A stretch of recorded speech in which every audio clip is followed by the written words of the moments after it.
Und dann habe ich so viel zum Beispiel Fallout gespielt, dass ich dann irgendwann so angefangen habe, so diese Benutzeroberfläche da zu sehen, so im Real Life, so, okay, ich glaube, jetzt habe ich ein bisschen zu viel gespielt.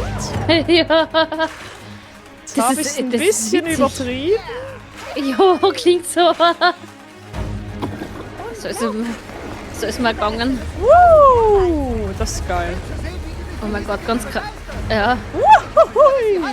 So ist mal gegangen mit Phasmophobia zum Beispiel, wenn es schon der Geist macht ja so Event, das heißt, dann tut er praktisch wie rumspuken, Türen bewegen oder so, oder hin und wieder fängt er zum Singen an oder macht irgendeine Geräusche. Und wenn du schon aufwachst in der Früh und du hörst den Geist, dann musst du nicht einmal Phasmophobia spürst, dann weißt du, hast du schon gespürt. Oder in echt so komische Sachen sehen. Aha, ja. Dann weißt du, jetzt ist zu viel.